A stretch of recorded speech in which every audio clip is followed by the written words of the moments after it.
पिछले एपिसोड में आपने देखा कि वीर के पास खिड़की से निकलकर एक अजीब जीव आ जाता है और वीर जोर से चिल्लाता है। वीर की आवाज सुनकर राजा रतन सिंह और रूपवती भी आ जाते हैं। अब आगे। क्या हुआ बेटा, क्यों चिल्ला रहे हो? क्या हुआ मेरे लाल को, क्या हुआ? माँ वो देखो, खिड़की पर वो। जैसे ही रतन सिंह रानी ने खिड़की की ओर देखा तो वो भी आश्चर्यचकित रह गई। ये क्या है? सिपाहियों! सैनिकों को बुलाता है, लेकिन तब तक वह अनोखा जीव वापस आसमान की ओर चला जाता है। हमारे वीर को जरूर कोई खतरा है, हे ईश्वर इसकी रक्षा करना।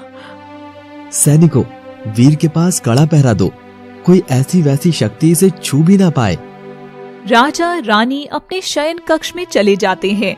सैनिक निगरानी रखे हुए हैं। ये क्या हो रहा है मेरे साथ? ये कश्ती और ये जीव मेरा पीछा क्यों कर रही हैं? और यही तो है वो जो सपने में आते हैं। वीर उसके बारे में सोचते सोचते सो जाता है, लेकिन तभी उसे स्वप्न दिखता है जिसमें वही वट वृक्ष है, उसके पास एक बाबा है। सुबह उठकर वीर उसी ओर जाता है और वट वृक्ष के पास जाकर देखा तो वो साधु बाबा वही है। ईंट से बना एक बड़ा सा घेरा जिसमें आग जल रही है, कुछ लकड़ी और उपले लगे हैं, बीच एक लोहे का चिमटा गड़ा है। बाबा ने पीले कपड़े, लंबी दाढ़ी और बाल जो अब सफेद हो चुके हैं धारण किए हुए हैं। आओ बस, तुम्हारा इस कुटिया में स्वागत है। वीर बाबा के चरण स्पर्श करता है और वहीं बैठ जाता है। कुछ परेशान लग रहे हो, कहो क्या बात है? बाबा, मुझे आप सपने में दिखाई दिए, क्या आप सचमुच मेरे बारे में कोई रहस्य जानते हो? बाबा आंख बंद किए हुए ही गर्दन हाँ में हिलाते हैं। बेटा कुछ बातें जान लो, जहाँ तुम हो वो तुम्हारी दुनिया नहीं है। क्या बाबा? फिर बाबा मेरी दुनिया कहाँ है? मैं कौन हूँ?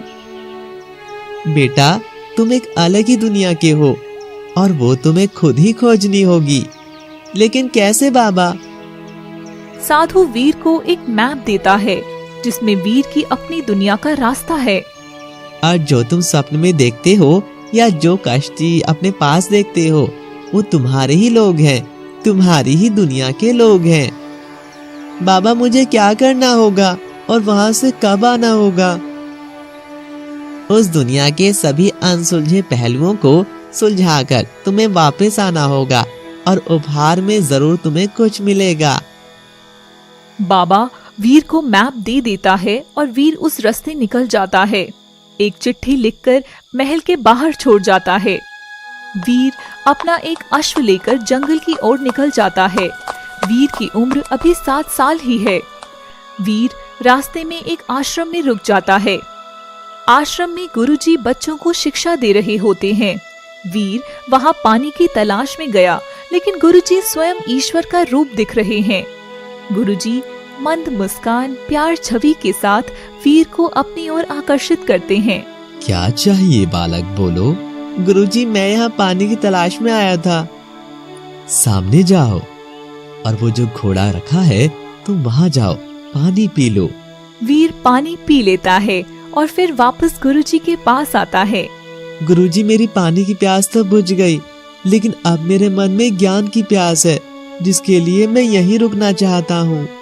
ठीक है, रुक जाओ, लेकिन तुम्हारा नाम क्या है? कौन हो? कहाँ से आए हो? कुछ तो बताओ। गुरुजी मेरा नाम वीर है और मैं एक मुसाफिर हूँ जो रास्ते में हूँ, बस इतना ही परिचय है मेरा। ठीक है बेटा, आज से तुम मेरे शिष्य वीर हो। वीर झुककर गुरुजी के चरण स्पर्श कर प्रणाम करता है। आश्रम में वीर के ही जैसे और अन्य छोटे बच्चे हैं जो शिक्षा दीक्षा के लिए गुरुजी के पास आए हैं। वीर, जीवन जीने के लिए जरूरी होता है कि हम स्वयं पर निर्भर हो। न जाने कब कैसी परिस्थिति का सामना करना पड़ जाए। सामने कुछ लकड़ियों के गट्ठर हैं और फूस है।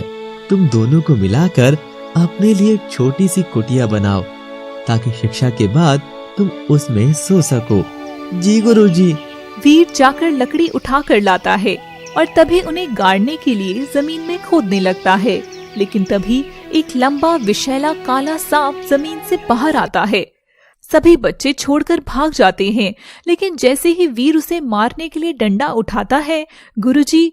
रुको वीर, ये क्या कर रहे हो? गुरुजी, यहाँ एक जहरीला सांप है, लेकिन हम उसे प्यार से हटा सकते हैं। और प्यार से कैसे, वो सीखने तुम आए ही हो।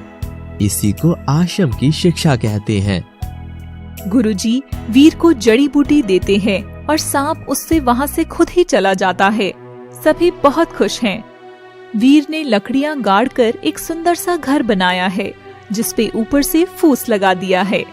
अरे वाह, तुमने बहुत सुंदर घर बनाया है। रात को सभी जाकर सो जाते हैं, लेकिन एक पागल शेर चिंगाड़ता हुआ आता है और एक अन्य शिष्य की झोपड़ी में कूदने का प्रयास करता है, लेकिन आश्रम में हड़कंप मच जाता है।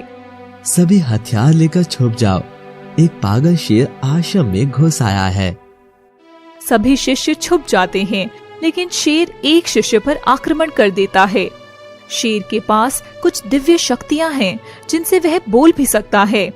वीर दौड़ कर आता है और शेर और उस लड़के के बीच में खड़ा हो जाता है।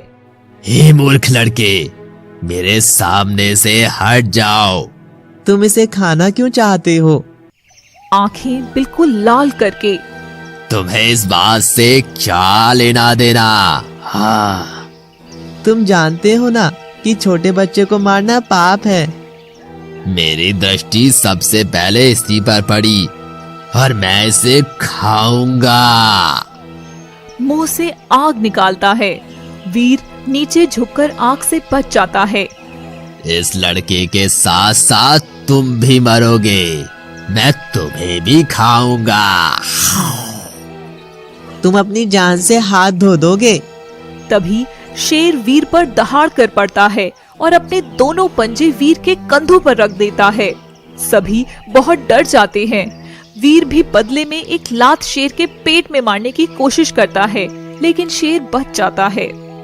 वीर ने शेर को एक बहुत तेज धक्के से पीछे की ओर फेंका और शेर के ऊपर बैठ गया। शेर वीर को नीचे गिराने की कोशिश कर रहा है, लेकिन वीर नीचे नहीं गिरा और जैसे ही शेर ने पीछे को अपना मुंह उठाया, वीर ने उसे हाथों से कब्जा लिया और मुंह के 2 हिस्से करके बेहोश हो गया।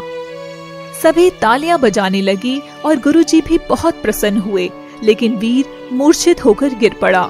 भागकर जाओ और पानी लेकर आओ।